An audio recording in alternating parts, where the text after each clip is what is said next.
നിങ്ങളെല്ലാവരും ഒന്ന് നെട്ടാൻ വേണ്ടി പറയട്ടെ. ഞാൻ നെട്ടുവോ? നെട്ടണം, എന്നാലേ മാറ്റം വരുള്ളൂ. നിങ്ങളൊക്കെ ഒന്ന് ദ്വാ സമ്മേളനത്തിന് വന്ന ആൾക്കാരല്ലേ അല്ലേ? നമുക്ക് ആർക്കൊക്കെ ധൈര്യമുണ്ട്? കൈയൊക്കെ പൊന്തിച്ചാൽ വഷളാവും. അതുകൊണ്ട് ഞാൻ വഷളാക്കണ പണിയെടുക്കണില്ല. പലിശ വാങ്ങാത്ത മനുഷ്യന്മാരാരാന്നുള്ളത്.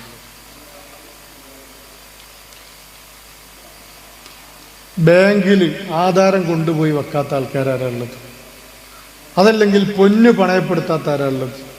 ആദ്യം ബാങ്ക്, പിന്നെ ആദ്യം ആധാരം വെക്കുക, പിന്നെ ബാങ്കിൽ പൊന്ന് കൊണ്ടുപോയി വെക്കുക, അതല്ലെങ്കിൽ വണ്ടി ലോണിന് അടവിനെടുക്കുക.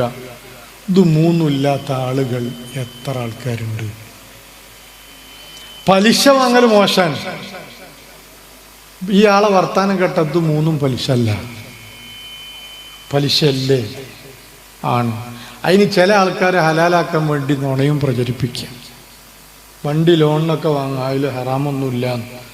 അപൂർവം ചില ആൾക്കാർ പറയുന്നത് കേട്ടിട്ടുണ്ട്. തനി ഹറാമാണ് നമ്മുടെ നാട്ടിലെ ലോണ്, വണ്ടി. ഒരു സംശയവുമില്ല. അതിന് മസാല വേറെ ഉണ്ട്. ആ മസാല നമ്മളിവിടുത്തെ ബാങ്ക് ലോണ് ഒരിക്കലും യോജിപ്പിക്കാൻ കഴിയില്ല. എന്നിട്ട് ഇവിടുന്ന് വണ്ടി വാങ്ങിയ ചില വിദ്വാന്മാരോട് നിങ്ങളെ വണ്ടിക്ക് ലോൺ ഉണ്ടോ ചോദിച്ചു. അതിനൊക്കെ മസാല ഉണ്ടാക്കാൻ ഞാൻ പഠിച്ചിട്ടാണ് എടുത്തത്. അയാളെ ചിലപ്പോൾ ദിക്റാൽക്കൊക്കെ സ്റ്റേജ് മേൽ ദ്വാരക്കാൻ വരുന്നത്. വലിയ വണ്ടി വാങ്ങിയില്ല നിങ്ങൾ, നിങ്ങൾക്ക് ലോണില്ല വണ്ടിമേൽ, നിങ്ങളെങ്ങനെ ദ്വാരക്കാൻ പോലെ? ഒക്കെ മസാല ഉണ്ട്. എന്ത് മസാല? തോന്നിവാസം ചെയ്യാൻ മസാല ഉണ്ടാക്കിയേ. അല്ലാഹു ദുആ സ്വീകരിക്കൂല. പിന്നെ എന്തിനു പറ്റും നമ്മളെ? വണ്ടി ലോണിന് വാങ്ങാത്ത ആൾക്കാരാരുള്ളത്?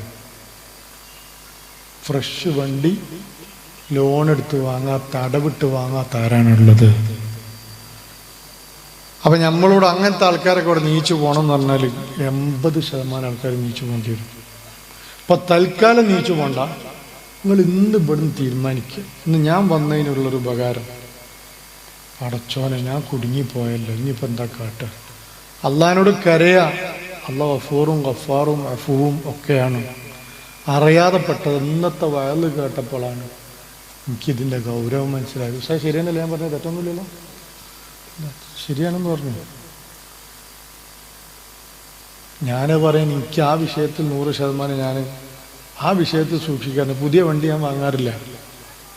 പുതിയ വണ്ടി ഈ 15-20 ലക്ഷം ഉറുപ്പിൻ്റെ വണ്ടി ആകുമ്പോൾ ലോൺ എടുക്കാതെ വണ്ടി കിട്ടൂല. അപ്പം എന്താക്കും? ആരെങ്കിലും ഒരു കൊല്ലം 1.5 കൊല്ലം ഉപയോഗിച്ച് പൈസ ഒക്കെ തീർത്ത വണ്ടി ഉണ്ടാവും, അങ്ങോട്ട് വാങ്ങും. എന്നാ പിന്നെ ആ പ്രശ്നമില്ലല്ലോ. പ്രിയപ്പെട്ട മുഅ്മിനീങ്ങളെ, വഅളുകൾ നല്ലോണം നടക്കുന്നു. ചില വഅളിൽ 10,000-കണക്കിന് ആളുകളാണ്, നേരിട്ടും അല്ലാതെയും. അതെന്തോ ഒരു ചില ആസ്വാദനമായി പോകണം. വഅളിന് കൂടിയിട്ട് കുറച്ച് സമയം പോക്കിയിട്ടുണ്ടെങ്കിൽ അതുകൊണ്ട് ഉപകാരം ഉണ്ടാവണ്ടേ? മുഅ്മിനാണോ പറഞ്ഞാൽ ഉപകാരം ഉണ്ടാവും, ഇല്ലെങ്കിൽ ഒരു കാര്യമില്ല. നമ്മളായി പെട്ടണോ? മാറേണ്ടതുണ്ട്. ഞാൻ ഈ വിഷയം ഗൗരവമായി പറയാൻ കാരണം, പലിശമ കൂടാൻ കാരണം, നമ്മുടെ അടുത്തൊക്കെ വന്ന് സങ്കടം പറയുന്ന മനുഷ്യന്മാർ, ഒരു ദിവസം ചികിത്സയും തേടി വരുന്ന മനുഷ്യന്മാർ രോഗികളല്ല, സാമ്പത്തിക ദുരിതങ്ങളുടെ കഥകളാണ് പലർക്കും പറയാനുള്ളത്. ആദ്യം തന്നെ വിഷമം വന്ന് പറഞ്ഞാൽ നിങ്ങൾ ലോൺ എടുത്തില്ലെന്ന് ചോദിച്ചാൽ അപ്പം ഇങ്ങനെ അന്തം വിട്ടിക്കും. പടച്ചോനെ, മൂപ്പരും മറിഞ്ഞ കാര്യമൊക്കെ പറയണ്ടല്ലോ. എന്ത് മറിഞ്ഞ കാര്യം പറയാനാ? ഒരു മറയാനുമില്ല. അള്ളാഹു ഗഫൂറാണ്, ഗഫാറാണ്, ഒരുപാട് വിശേഷണങ്ങൾ. റഹ്മാനാണ്, റഹീമാണ്. അള്ളാഹ് എന്തെങ്കിലും ഇടങ്ങറുണ്ടാക്കും തോന്നുന്നുണ്ടെങ്കിൽ നമ്മൾ ചെയ്തതിന് കിട്ടുക നമുക്ക്. ലഹറൽ ഫസാദു ഫിൽ ബർരി വൽ ബഹരി ബിമാ കസബത് ഐദിന്നാസ്. കയ്യിലിരിപ്പിന്റെ മോശം കൊണ്ട് കിട്ടുക നമുക്ക്. എന്നിട്ട് പടച്ചോനെ, ഇന്നോട് എന്ത് കളിയാ കളിച്ചത്, ഇന്നെന്ത് കാട്ടലാ കാട്ടിയത്, ഞാൻ എന്ത് തെറ്റാ ചെയ്തത്? നമ്മൾ ചെയ്യുന്ന ഒന്നും തെറ്റല്ല. ഉമ്മമാര്, സഹോദരിമാരൊക്കെ ശ്രദ്ധിക്കണം. പറയാനുള്ളതൊക്കെ പറയും, ചെയ്യാനുള്ളതൊക്കെ ചെയ്യും. കിട്ടാനുള്ളത് കിട്ടുമ്പോൾ ആകെ അടങ്ങറാവുകയാണ്. അള്ളാഹു നമ്മളെ കാക്കട്ടെ. നമ്മളെ സ്വഭാവവും വ്യക്തിത്വവും സമ്പത്തും അള്ളാഹു നന്നാക്കി തരട്ടെ. അതുകൊണ്ട് കേട്ടതിന് മാറ്റം വരുത്തണം. സങ്കടം വരും ഉസ്താദെ, കോടികൾ കടത്തിലാണ്, ലക്ഷങ്ങൾ കടത്തിലാണ്. ഇനിയിപ്പോൾ എന്താ നിങ്ങളുടെ അടുത്തുള്ളത്? എൻ്റെ അടുത്തൊരു 10 സെൻറ്റ് സ്ഥലം പെരയുണ്ട്, എന്നാൽ അതോട് വിറ്റൂടെ? അതിമേൽ 40 ലക്ഷം ബാങ്കിലാണ്. എന്ന് തുടങ്ങിയതാ ഘട്ടകാലം. അത് ഒരു ബിസിനസ്സിന് വേണ്ടി ബാങ്കിൽ കൊണ്ടുപോയി ആധാരം വെച്ചതാ. അന്ന് തുടങ്ങിയതാ ഉസ്താദെ ഘട്ടകാലം പെരുന്നാളും. അല്ല പറഞ്ഞില്ല എന്നോട് പറയരുത്, പ്രശ്നം വന്നാൽ ബാങ്ക് മാനേജറെ തേടി പോകാൻ പരിഹാരത്തിന്. നിങ്ങൾ ആലോചിച്ച് നോക്കി, പ്രശ്നം വന്നാലും ഒന്ന് മടവൂരിലേക്കോ, അതല്ലെങ്കിൽ പൊന്നാനിയിലേക്കോ, അതല്ലെങ്കിൽ ഉള്ളാളത്തേക്കോ, അതല്ലെങ്കിൽ ഏർവാടിയിലേക്കൊക്കെ ഒന്ന് പോയാൽ നമുക്ക് ദ്വാരന്നിട്ടൊരു ഒരു മനസ്സിനൊരു ഹൗഫ് കിട്ടുന്നില്ല. ഔലിയാക്കന്മാരടുത്ത് മഹാന്മാരടുത്ത് പോയിട്ട് അവിടെ നിന്നൊരു യാസീൻ ഓതിയിട്ട് കരഞ്ഞ അള്ളഹാനോട് പറയാ, ആ സവിധത്തിനെ നല്ല സ്വീകരിക്കും. എത്ര ആളുകൾക്ക് ദുനിയാവിൽ പ്രത്യക്ഷത്തിൽ ഉത്തരം കിട്ടിയ അനുഭവങ്ങളുണ്ട്. ഖുർആനിൽ തന്നെയല്ലേ സുപ്രയിൽ അള്ളാഹു ഭക്ഷണം ഇറക്കി കൊടുത്തത്. അപ്പൊ നമ്മൾ ചോദിക്കുക, ചില ആൾക്കാർ ചോദിക്കുക, ഇനി കടം വീടാൻ ഉസ്താദ് ദിക്റും സലാത്തും ചൊല്ലി കുത്തിരിക്കുക, അല്ലെങ്കിൽ എൻ്റെ ആവശ്യം നടക്കുക, മോളെ കെട്ടിക്കാൻ ഞാൻ ഇങ്ങനെ അൽക്കഫ് ഓതി കുത്തിരിക്കുക, നാരിയോ സലാത്തും ചൊല്ലി കുത്തിരിക്കുക, എന്തോന്ന് കാട്ടണ്ടേ? അപ്പം ആധാരം കൊണ്ടേ കൊടുത്ത് അതിങ്ങനെ അള്ള പൈസ ഇറക്കി തരുമോന്ന്? അള്ള ഇറക്കി തരും. എൻ്റെ ഒരു സുഹൃത്ത് മരിച്ചുപോയി, അള്ളാഹു ആഖിറം സന്തോഷത്തിലാക്കി കൊടുക്കട്ടെ. അയാളുടെ മകളെ കല്യാണം, മൂത്ത മോളെ കെട്ടിയത് എൻ്റെ സദസ്സിൽ വരുന്ന ചെറുപ്പക്കാരനാണ്. അതിൻ്റെ ആ മകളെ കെട്ടിക്കുന്നതിൻ്റെ സമയത്തുള്ള കല്യാണത്തിൻ്റെ അവസ്ഥ അന്ന് ഈ മനുഷ്യനുണ്ട്. കല്യാണത്തിൻ്റെ ഒരാഴ്ച മുമ്പ് ഇയാൾ കൊലായിൽ ഇങ്ങനെ അന്തം വിട്ട് ഇങ്ങനെ കുത്തിരിക്കുകയാണ്. നല്ലൊരു SYS കാരനാണ്, നല്ലൊരു തക്കവുള്ള SYS കാരനാണ്. അയാൾ കിഡ്നി രോഗിയാണ്. ആരടുത്തും പോകാനോ പറയാനോ ആഫിയത്തില്ലാതെ അങ്ങനെ കുത്തിരിക്കുക. എൻ്റെ മോളെ കല്യാണം ഉറപ്പിച്ചണല്ലോ പഠിച്ചോനെ, എന്താപ്പോൾ കാട്ടാൻ നിനക്കായി? താടിക്ക് കയ്യും കൊടുത്ത് കൊലായിലിരിക്കുക. കല്യാണത്തിൻ്റെ ഒരാഴ്ചയായി, ഡ്രസ്സ് എടുത്തിട്ടില്ല, പൊന്നു വാങ്ങിയിട്ടില്ല, ഒന്നും ചെയ്തിട്ടില്ല. ആൾക്കാരൊക്കെ എല്ലാവരും കൂടെ കൂടിയിട്ട് ഇങ്ങനെ വിളിച്ചിട്ടുണ്ട്. അപ്പം ഇയാളെ പെണ്ണുങ്ങൾ, എന്താപ്പം നിങ്ങളിങ്ങനെ കുത്തിരിക്കുന്നത്? പൊന്നും ഡ്രസ്സൊക്കെ വാങ്ങണ്ടേ? അപ്പോൾ എന്താപ്പം ഇനി ചെയ്യുക?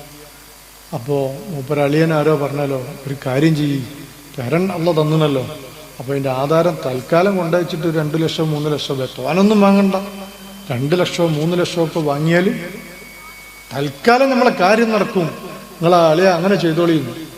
തൽക്കാലം അങ്ങനെ ഒരു തോന്യാസം ചെയ്തിട്ട് ഞാൻ എൻ്റെ മോളെ കെട്ടിക്കൂല, അള്ള എന്തെങ്കിലും വഴി തരും എന്നും പറഞ്ഞിട്ട് അയാൾ സിയാറത്തിനിറങ്ങിയെന്നാണ്. അയാൾ പോയത് മടവൂരിലേക്കാണെന്നാണ്. അയാളോട് പോയി നല്ലോണം വേർന്നു കരഞ്ഞ് തിരിച്ചു പോന്നു. എൻ്റെ മുമ്പിൽ ഒരു മാർഗമില്ല, രോഗിയാണ്, കിഡ്നി രോഗിയാണ് അയാൾ. അയാൾ വീട്ടിൽ വന്ന് വീണ്ടും ഇരിക്കുകയാണ്. ഇരിക്കുമ്പോൾ അന്നും അതിൻ്റെ മുമ്പൊക്കെ ഉണ്ടായിരുന്ന ആൾക്കാർ തന്നെ. അളിയൻ വന്നിട്ട് ചോദിച്ചു, അളിയ നിങ്ങളിപ്പോൾ ഇങ്ങനെ ഇരുന്നാലിപ്പോൾ കാര്യം ബേജാറാണല്ലോ, 1 ലക്ഷം 2 ലക്ഷത്തെ അളിയൻ കൊണ്ടുപോയി കൊടുത്താലോ? നിങ്ങൾ ടെൻഷൻ, സുഖമില്ലാത്ത ആളാണല്ലോ, കൂടുതൽ ടെൻഷൻ ആവണ്ട, ഈ 2 ലക്ഷം ബേജാറൊന്നുമില്ല, കല്യാണം കഴിഞ്ഞിട്ട് നമുക്ക് അതിന് പരിഹാരം ഉണ്ടാക്കാം എന്ന് പറഞ്ഞ് 2 ലക്ഷം കൊടുത്ത് തൽക്കാലം മോക്ക് എന്തെങ്കിലുമൊക്കെ ഒന്ന് വാങ്ങിക്കൊണ്ടിരിക്കും. അത് കഴിഞ്ഞ് അൽഹംദുലില്ലാ സിയാറത്തിന് പോയി അള്ളാനെ പേടിച്ചതിന് അള്ളാഹു ഒരു വഴി കാണിച്ചു. തെരഞ്ഞു പോയിട്ടൊന്നുമില്ല. രണ്ടാമത് അയൽവാസി വന്നിട്ട്, എന്താ നിങ്ങളിങ്ങനെ കുത്തി, എന്തൊക്കെയായി ഡ്രസ്സ്? ഒന്നും വാങ്ങിയില്ല, ഇൻഷാ അള്ളാഹ് വാങ്ങണം എന്ന് പറഞ്ഞപ്പോൾ അയാൾ എടുത്തുകൊടുത്തുന്ന ഒരു സംഖ്യ.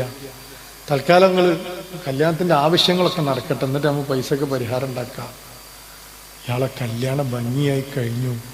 കൊടുക്കാനുള്ള കടങ്ങളൊക്കെ കൊടുക്കാനുള്ള കിട്ടിയത് കൊടുത്തു. കല്യാണം കഴിഞ്ഞ് കുറച്ച് കഴിഞ്ഞ് അയാൾ മരിച്ചും ചെയ്തു. രണ്ടാമത്തെ കല്യാണം ഇപ്പോൾ കഴിഞ്ഞ ആഴ്ച കഴിഞ്ഞു.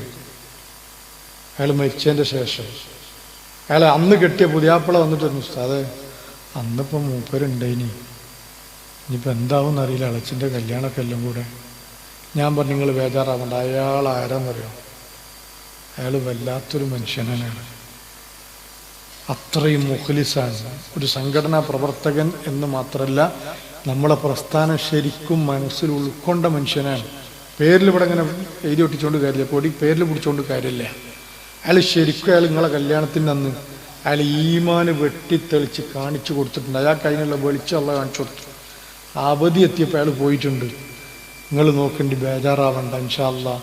ഇപ്പോൾ എത്തിയ കുട്ടിയാണ് ആ കുട്ടി, വാപ്പല്ലാത്തൊരു കുട്ടിയാണ്. കല്യാണം സുന്ദരമായി നടക്കും, പൈസ ബാക്കിയായിക്കോളും, നിങ്ങൾ പേടിക്കണ്ടാറും.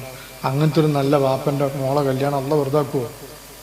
ഇന്നലെ മിനിയാന്ന് കഴിഞ്ഞ ആഴ്ചയിലെ ബദറിന്റെ സദസ്സിൽ വന്നിട്ട് ആ ചെറുപ്പക്കാരൻ പുതിയാപ്പിളനോട് മൂക്കത്ത് വിരലിച്ചിട്ട് പറഞ്ഞു, ഉസ്താദേ പൈസ ബാക്കിയായി.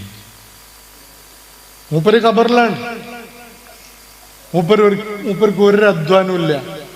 കല്യാണത്തിന്റെ സദസ്സിൽ നിക്കാഹിന്റെ സദസ്സിലൊക്കെ മൂപ്പർക്ക് ഫാത്തിഹ ഇങ്ങനെ കിട്ടുകയാണ്, ദുആ ഇങ്ങനെ കിട്ടുകയാണ്. മനുഷ്യന്മാരൊക്കെ വന്നിട്ട് ഇങ്ങനെ കൊടുക്കുകയാണ്.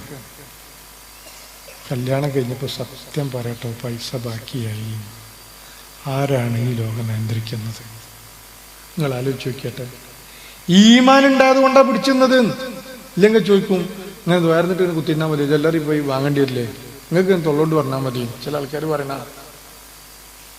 അതുകൊണ്ട് എൻ്റെ ശബ്ദം കേൾക്കുന്ന മുത്തുമോമിനീങ്ങളോട് പറയാ, തവക്കൽതു അലല്ലാഹ് എന്ന്. എനിക്ക് ഒരുപാട് അനുഭവങ്ങളാണ് ഈ രൂപത്തിൽ ക്ലാസ്സിൽ സദസ്സിൽ സ്ഥിരം ഉണ്ടാകുന്ന ആളുകൾക്ക് കൊടുത്ത് സന്തോഷങ്ങൾ. ഒരു ചെറുപ്പക്കാരൻ്റെ വീട്ടിൽ പോയി, ഫക്കീറായ ചെറുപ്പക്കാരൻ വീട്ടിൽ കൂടാൻ വിളിച്ചു. പോയി നോക്കിയപ്പോൾ അത്യാവശ്യ രൂപത്തിൽ ഒരു പണി കഴിച്ചൊരു വീട്.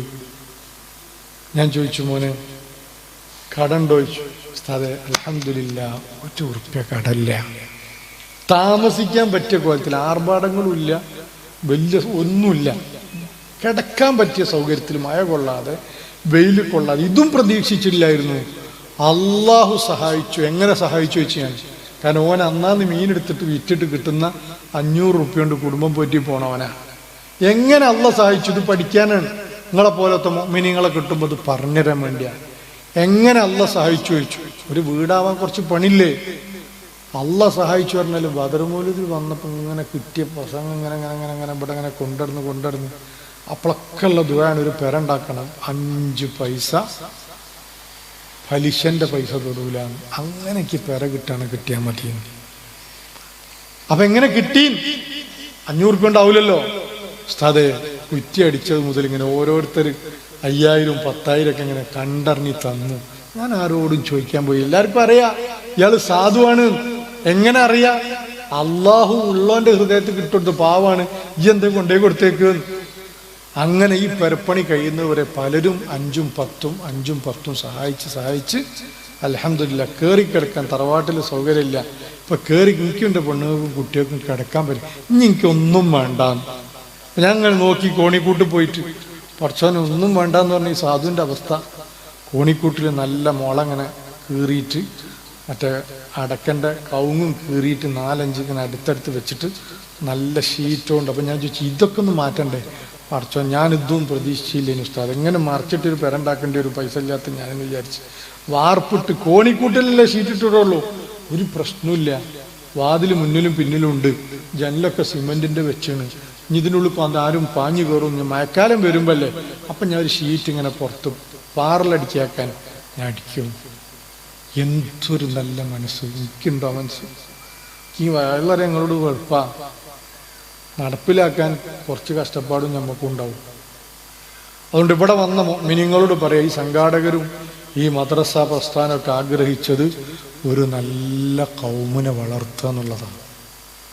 അള്ളാഹു ഈ സദസ്സുകൊണ്ട് അത് അള്ളാഹു വാസ്തവമാക്കി തരുമാറാവട്ടെ. ₹1 ഇവിടുന്ന് അങ്ങോട്ട് ഒരാളും പലിശ വാങ്ങരുത്. റൂഹ് പോവുകയാണെങ്കിലും പലിശ വാങ്ങരുത്. വാങ്ങിയാൽ എന്ത് ചെയ്യണം?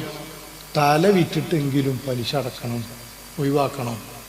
തല വിറ്റ ജീവിക്കാൻ കഴിയോ? അതന്നെ പിന്നെ തല ഉണ്ടായിട്ട് കാര്യമില്ല. എങ്ങനെയെങ്കിലും വിറ്റ് സലാമത്താവണം. ഇനി ശപഥം ചെയ്യുക, പടച്ചോനെ അറിയാതെ സംഭവിച്ചു പോയതാണ്, ഇനി ഞാൻ ഒരിക്കലും അങ്ങനെ ചെയ്യൂല. സബ്ഉൽ മുബിഖാത്താണ്, പ്രശ്നമാണ്. തൗബ ചെയ്താൽ പോലും എന്നാലും നമുക്ക് പ്രതീക്ഷിക്കാം അള്ളാഹു നമ്മളെ തെറ്റുകൾ പുറത്തു വരട്ടെ. അവരുടെ ദുആ അള്ളാഹു സ്വീകരിക്കൂല. അപ്പൊ നമുക്ക് എന്താക്കാം? അങ്ങനെ ഈ കൂട്ടത്തിൽ പെട്ടവരെ അള്ളാഹു സലാമത്താക്കി കൊടുക്കട്ടെ. ഏതെങ്കിലും ഒരാൾ ആമീൻ അള്ളാഹ് സ്വീകരിച്ച അയാൾ രക്ഷപ്പെടും. രണ്ടാമത്തെ ഒന്നും കൂടെ പറയട്ടെ, ദുആ സ്വീകരിക്കാത്തൊരു കൗമ് കുടുംബം തെറ്റിയ ആൾക്കാർ. ഇതാണെന്ന് നമ്മളെ കൗമിന്റെ കൂട്ടത്തിൽ കൂടുതലും. ബാപ്പനോട് തെറ്റില്, ഉമ്മനോട് തെറ്റില്, അമ്മോശനോട് തെറ്റില്, അമ്മായിമ്മനോട് തെറ്റില്, ആങ്ങള പെങ്ങള് ഏട്ടൻ അഞ്ചൻ തെറ്റിയോലെ ദുആ അള്ളാഹ് സ്വീകരിക്കൂല. ആരൊക്കെ തെറ്റിയിട്ടുണ്ടോ ഇപ്പം പോയി നന്നാവണം. നാളെ എന്ന് പറയാൻ പറ്റുമോ? പറ്റൂല. എത്ര എത്ര ചുറുചുറുക്കുള്ള ചെറുപ്പക്കാരാണ് മരിച്ചു എന്ന് കേൾക്കുന്നത്.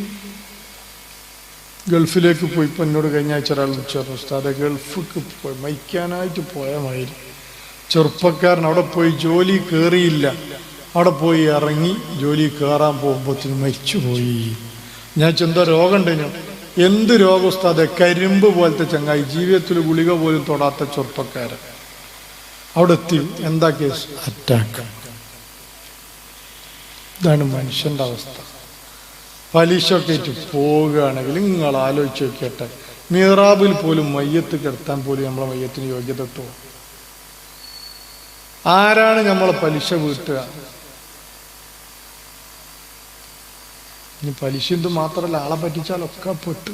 അള്ളാഹു നമ്മളെ കാക്കട്ടെ, അള്ളാഹു നമ്മളെ കാക്കട്ടെ. അള്ളാഹു തന്നതിൽ നിന്നും അള്ള പൊരുത്തപ്പെട്ട വഴിയിൽ ധാരാളം കൊടുക്കാനുള്ള ഇസ്സത്ത് അള്ളാഹു നൽകട്ടെ. ഒരുപാട് കുട്ടികൾ പഠിക്കുന്ന മദ്രസ അൽഹംദുലില്ലാഹ് വളരെ സെറ്റപ്പോടുകൂടെ, വളരെ ശ്രദ്ധിച്ചുകൊണ്ട്, വളരെ സൂക്ഷിച്ചുകൊണ്ട് ധർമ്മവീതിയിൽ ശക്തമായ രൂപത്തിൽ മദ്രസ പ്രസ്ഥാനത്തെ ഈ മഹല്ലിലെ പ്രധാനപ്പെട്ട ആളുകൾ നേതൃത്വം നൽകി കൊണ്ടുപോകുന്നു. അള്ളാഹു അവർക്ക് ബർക്കത്ത് നൽകട്ടെ. ഗൾഫിലുള്ള നമ്മളെ സുഹൃത്തുക്കളടക്കം അതിൽ വലിയ ഭാഗ്യമാണ്. അള്ളാഹു അവരുടെ പ്രവാസ ജീവിതത്തിൽ റഹ്മത്ത് നൽകട്ടെ. എല്ലാ പ്രവാസികൾക്കും അള്ളാഹു സമാധാനം നൽകട്ടെ. മദ്രസയിൽ പഠിക്കുന്ന മുഴുവൻ കുട്ടികൾക്കും അള്ളാഹു നന്മ പ്രദാനം ചെയ്യട്ടെ.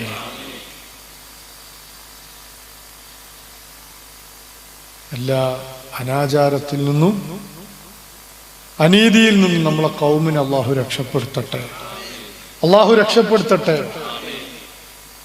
ഈ സദസ്സ് നമ്മളെ മരിച്ചുപോയവർക്ക് ഇവിടെ മണ്ണറകൾ പൂർണ്ണ പ്രകാശമുള്ള മണിയറകളാക്കി, പൂർണ്ണ സന്തോഷങ്ങളുള്ള സ്വർഗീയ അനുഭൂതിയുള്ള മണിയറകളാക്കി അള്ളാഹു അനുഗ്രഹിക്കട്ടെ, അള്ളാഹു അനുഗ്രഹിക്കട്ടെ.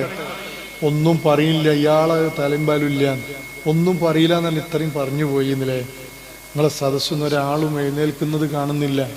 നിങ്ങളെല്ലാവരും എൻ്റെ മുഖത്തേക്ക് തറപ്പിച്ചു നോക്കുകയാണ്. പിന്നെ ഞാൻ പറയാതൊക്കെയോ? നല്ല മനുഷ്യന്മാരെ കിട്ടി ആരാ വർത്താനം പറയാക്കുക? നിങ്ങളോട് വർത്താനം പറഞ്ഞ ഞാനും കൂടെ കഴിച്ചിലാവുന്നുള്ള നിലക്ക് അറിയാതെ നീണ്ടുപോയി. ക്ഷമിക്കണമെന്ന് ഞാൻ നിങ്ങളോട് അപേക്ഷിക്കുന്നു. ഏതായാലും പറഞ്ഞ കാര്യങ്ങൾ ജീവിതത്തിൽ കൃത്യമായി സൂക്ഷിച്ച് ജീവിതം നന്നാക്കാൻ അള്ളാഹു തൗഫീഖ് നൽകട്ടെ, അള്ളാഹു തൗഫീഖ് നൽകട്ടെ. വളരെ റാഹത്തോടുകൂടെ ഈ മദ്രസ പ്രസ്ഥാനത്തെ, നമ്മുടെ മഹല്ലിൽ നടക്കുന്ന വലിയ ദർസിനെ ഒക്കെ ഞാൻ അന്വേഷിച്ചു പറഞ്ഞ സമയം കൊണ്ട്. അതൊക്കെ വളരെ സന്തോഷത്തോടുകൂടി ഈ പ്രദേശം ശ്രദ്ധിച്ചും സൂക്ഷിച്ചും സഹായിച്ചും കൊണ്ടുപോകുന്നു എന്ന് കേട്ടപ്പോൾ അതാ പറഞ്ഞു, ഞാൻ വെറുതെ ഡയലോഗ് അടിച്ചല്ല, നിങ്ങളെ പറഞ്ഞ് നീക്കാൻ തോന്നുന്നില്ല. പക്ഷെ അത് മുന്നോട്ട് കൊണ്ടുപോകാനുള്ള എല്ലാവിധ തൗഫീഖും നമ്മളെ ഭാവി തലമുറക്കും കൂടെ അള്ളാഹു നൽകുമാറാവട്ടെ. സെക്കൻഡറി മദ്രസ അപ്പോൾ +2 വരെ ഉണ്ട്. അൽഹംദുലില്ലാഹ് നമ്മളെ കുട്ടികൾ ഒരു പരിധി വരെ രക്ഷപ്പെട്ടു പോകും. അതുകൊണ്ട് ആയില്ലട്ടോ, +2 ആകുമ്പോഴേക്കൊക്കെ ബിരുദം കിട്ടിയെന്നാരും കരുതരുത്. നമ്മളെ മക്കൾ നന്നാവണമെങ്കിൽ അതിന് മുകളിലേക്ക് പോകണം. നിങ്ങളെ നാട്ടിലെ 2 കുട്ടികളിൻ്റെ ദർശനം പഠിക്കുന്നുണ്ട്. നല്ല കുട്ടികളാണ്. നല്ല കുട്ടികളെല്ലാവരും കൂടി നിങ്ങൾ വിടുവിലാച്ചിട്ട് പറയുന്നതല്ല. അൽഹംദുലില്ലാഹ് ധാരാളം മക്കളെ നിങ്ങൾ മുതഅല്ലിമീങ്ങളാക്കി മാറ്റണം. നാടിനും ദീനിനും കുടുംബത്തിനും ഉപകാരമുള്ളവരാക്കി. മക്കൾ നന്നായി നമുക്ക് മാത്രമല്ല ഉപകാരം, നമുക്ക് ഉപകാരമാണ്, നമ്മളെ നാട്ടിലുപകാരമാണ്, നമ്മളെ കുടുംബത്തിലുപകാരമാണ്, ഈ പ്രസ്ഥാനത്തിനും ഉപകാരമാണ്. അള്ളാഹു അങ്ങനെ ഉപകാരമുള്ള മക്കളാക്കി അള്ളാഹു നമ്മളെ മക്കളെ, നമ്മളെ ശിഷ്യന്മാരൊക്കെ അള്ളാഹു മാറ്റിത്തരട്ടെ, അള്ളാഹു മാറ്റിത്തരട്ടെ. കുരുത്തം കെട്ട അദബുകേടുള്ള ളുൽമ് ചെയ്യുന്ന ഒന്നിനെയും നമുക്ക് അള്ളാഹു മക്കളാക്കിയോ ബന്ധങ്ങളാക്കിയോ തരാതിരിക്കട്ടെ. അങ്ങനെ കുടുങ്ങിപ്പോയ എത്രയോ നമ്മളെ പ്രിയപ്പെട്ടവരുണ്ട്. അള്ളാഹുവർക്ക് അവരെ മക്കളെ നന്നാക്കി കൊടുക്കട്ടെ. മക്കളില്ലാത്തവരുണ്ട്, അള്ളാഹുവർക്ക് നല്ല മക്കളെ കൊടുക്കട്ടെ. നമ്മൾ വന്നപ്പോൾ നല്ല ഭക്ഷണമൊക്കെ തന്ന് സ്വീകരിച്ച വീട്ടുകാരൻ അള്ളാഹുവർക്ക് വലിയ ഖൈർ നൽകട്ടെ. അവരുടെ മരിച്ചുപോയവർക്ക് വലിയ സന്തോഷം നൽകട്ടെ. അവരുടെ മകൻ അള്ളാഹു ഇൽമിൻ്റെ മേഖലയിൽ സജീവമായി പ്രവർത്തിക്കാൻ അള്ളാഹു തൗഫീഖ് നൽകട്ടെ.